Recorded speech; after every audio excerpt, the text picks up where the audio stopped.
안녕하세요. 이번 시간에는 상관관계는 과연 무엇인지 한번 알아보도록 하겠습니다. 이 전 시간에 우리가 산점도를 배웠는데요.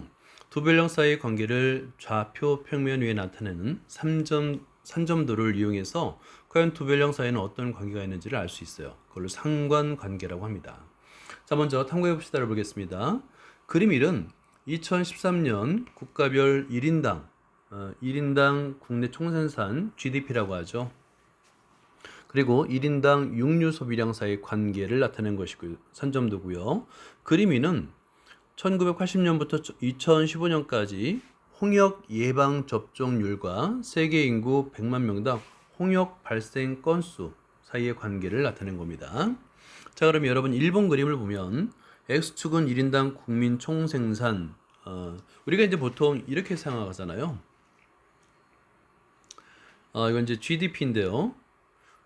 국내 총생산 GDP인데 여기는 좀 오타가 나와 있네요. GDP인데 GDP가 높으면 아무래도 경제적으로 좀 잘 산다라고 볼 수 있잖아요. 그래서 육류 소비량도 아마 마를 거라고 예측을 할 수 있습니다. 그 다음에 그림 2에서는 홍역 예방 접종률, 단위네요, 단위. 이건 US 달러라는 뜻이고요. 퍼센트, 그 다음에 인구 100만 명당 홍역 발생 건수. 아무래도 접종률이 높으면 어떻겠어요? 지금 이제 코로나 백신과 마찬가지로 백신을 맞으면 발생 건수, 그러니까 코로나에 걸리는 확률도 적어지지만 걸렸어도 치명률이 낮아지잖아요. 그래서 이거는 상관관계가 있는데 의미 상관관계가 있을 것 같습니다. 실제 이 그림만 보면 어때요? 일단 첫 번째 1번 그림은 점들이 분포가 이렇게 직선을 따르는 것 같고요. 반면에 그 2번 그림은 이런 직선상에 분포하고 있다는 걸 알 수가 있습니다. 그렇죠? 그러니까 직선의 증가량이 서로 다르죠. 하나는 증가하고 있고 하나는 감소하고 있습니다. 자, 1번 볼게요. 그림 1은 1인당 국내 총생산이 높은 국가가 낮은 국가보다 대체로 1인당 육류 소비량이 많은지 적은지를 말해볼 수 있죠. 대체로 1인당 국내 총생산이 많으면 육류가 증가하고 있죠. 대체로 많다라고 적을 수 있어요.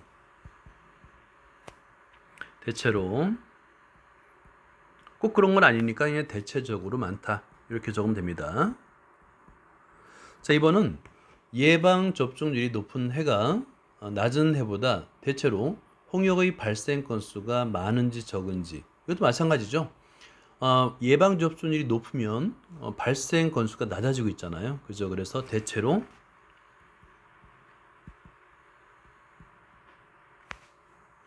적다라고 말할 수 있습니다. 왜 대체로라고 이런 대체로란 말을 왜 적는지를 여러분 이해해야 되는데 반드시 그런 게 아니기 때문에 그래요. 이 상관관계라는 것은 꼭 수식처럼 딱 떨어지지는 않습니다. 대체적인 경향성을 나타내고 있어요. 자, 여기서 경향성이라고 한번 메모를 해볼까요? 그래서 대체로라고 쓰는 겁니다. 자, 그 다음에 산점도 여기 밑줄 그어볼까요? 산점도의 두별량 x와 y 중 한쪽이 증감에 따라 다른 한쪽이 대체로 증가 또는 감소할 때 x와 y 사이에 상관관계가 있다. 여기 밑줄 그어볼까요? 상관관계가 있다라는 것은 증가뿐만 아니라 감소할 때도 상관관계가 있다라고 말하는 거예요. 그래서 우리는 상관관계를 세 가지로 구분하는데요. 첫 번째는 두 별량 x와 y 중 한쪽이 증감에 따라 다른 한쪽도 대체로 증가할 때 x와 y 사이 양의 상관관계가 있다라고 합니다. 자, 여기 네모를 해볼까요? 양의 상관관계가 있다라고 얘기를 합니다. 오른쪽 그림에서처럼 둘 다 어때요? 이렇게 증가할 때 같이 증가하죠? 이게 양의 상관관계라는 겁니다. 그런데 그림에서 보면 점들이 분포되어 있는 어때요? 폭이 좁죠? 하나는 넓고. 자, 이걸 가지고 또 따집니다. 그래서 산점도의 점들이 한 직선 주에 가까이 모여 있을수록 양의 상관관계가 강하다라고 말합니다. 그러면 당연히 나는 어때요? 약하다가 되겠죠? 이렇게 말할 수가 있습니다. 자, 이번에는 음의 상관관계를 보도록 하겠습니다. 두 별량 x와 y 중 한쪽이 증감에 따라 다른 한쪽은 대체로 감소할 때 x와 사이 음의 관계가 있다라고 말합니다. 마찬가지로 이 음의 상관관계를 메모를 해두고요. 여기서 보면 어떻게 되냐면 이렇게 감소하고 있죠. x의 값이 증감에 따라서 y 값이 감소하는 게 보이죠.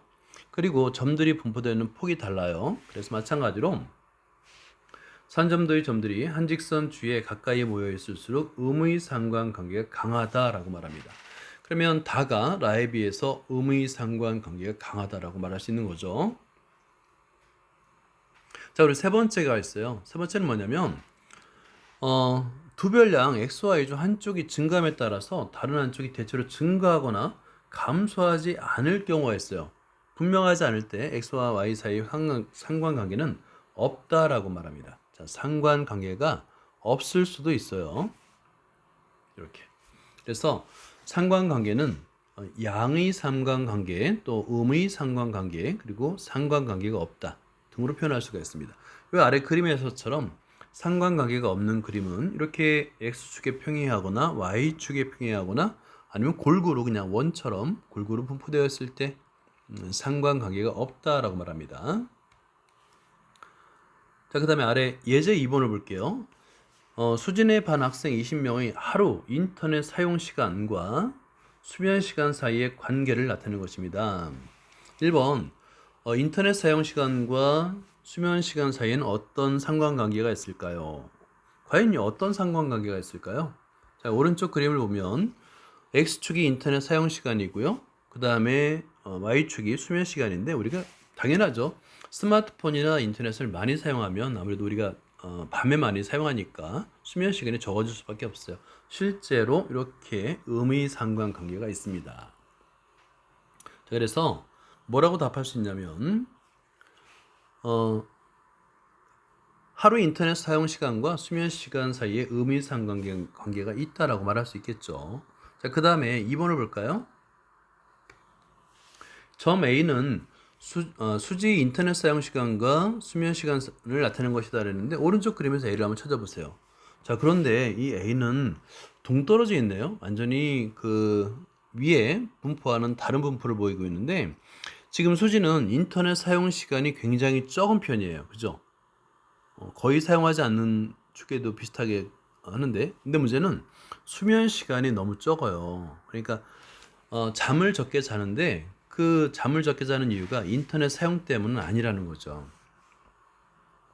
자, 그러면 다른 학생들이 인터넷 사용 시간과 수면 시간 사이의 관계와 비교하여 어떤 특성을 가지고 있는가를 우리가 이제 판단할 수 있겠죠.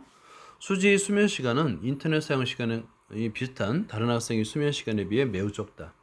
그죠? 매우 적죠.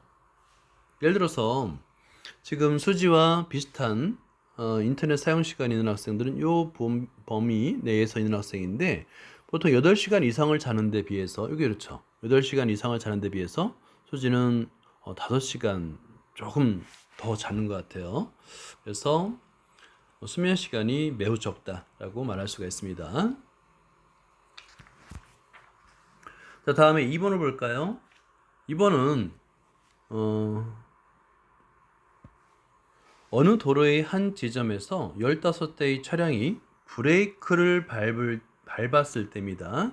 자, 브레이크를 밟기 전 속력 1번, 멈출 때까지의 이동 거리 2번이네요. 자, 여기 1번, 2번이라고 한번 적어보세요. 두 개의 별량이 있습니다. 브레이크를 밟기 전 속력과 멈출 때까지 이동 거리. 이거는 왠지 양의 상관관계에 있을 것 같아요. 과속을 하게 되면 브레이크를 밟아도 멀리 밀려나가거든요. 즉 제동거리 사이의 관계를 나타내는 것이다. 산점도이다. 물으면 답해보자 했는데 오른쪽 그림을 보세요. 실제 예측한 대로 어때요? 이런 양의 상관관계를 보이고 있죠. 자, 그럼 1번을 볼까요?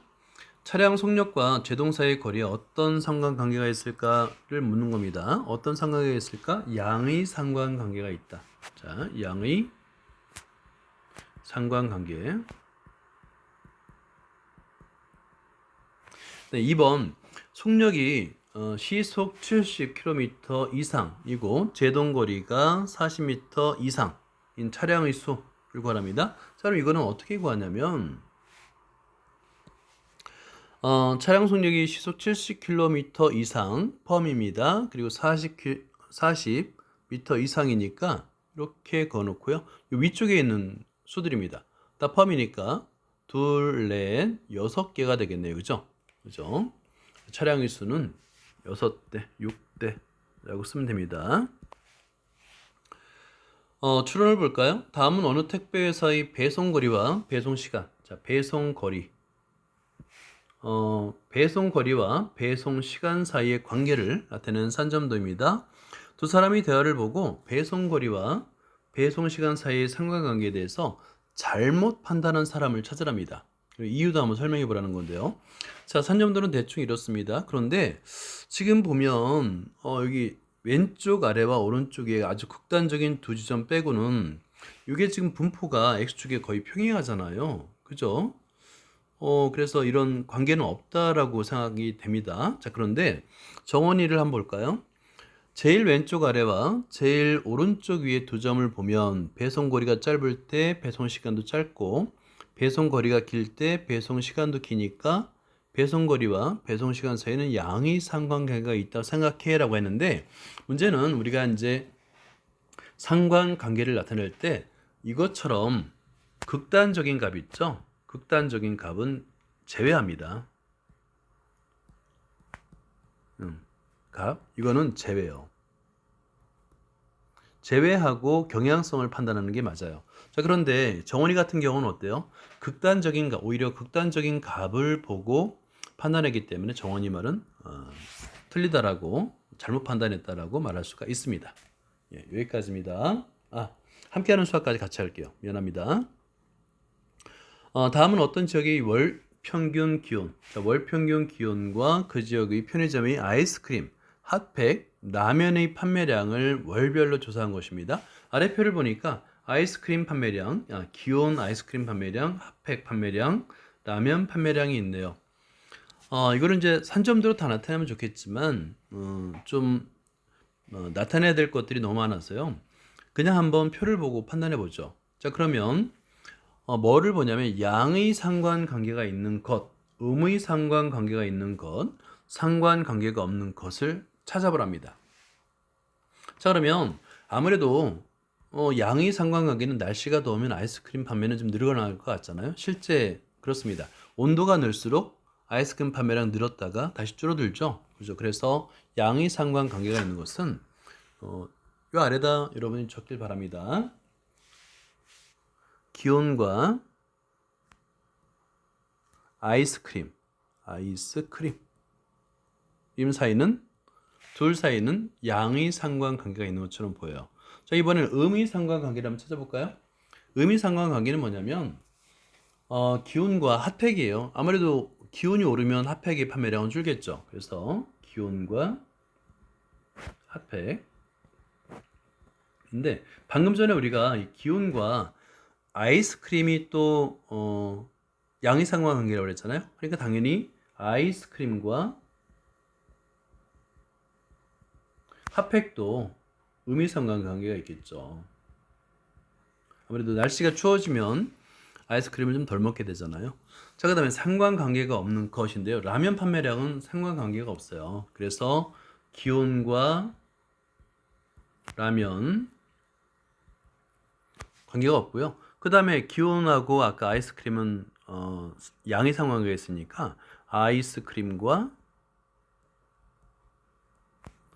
라면도 어때요? 상관관계가 없겠죠? 그리고 표를 보면 알겠지만 핫팩과도 관련이 없어요. 그래서 핫팩과 라면도 상관관계가 없다라고 말할 수가 있습니다. 여기까지입니다. 감사합니다.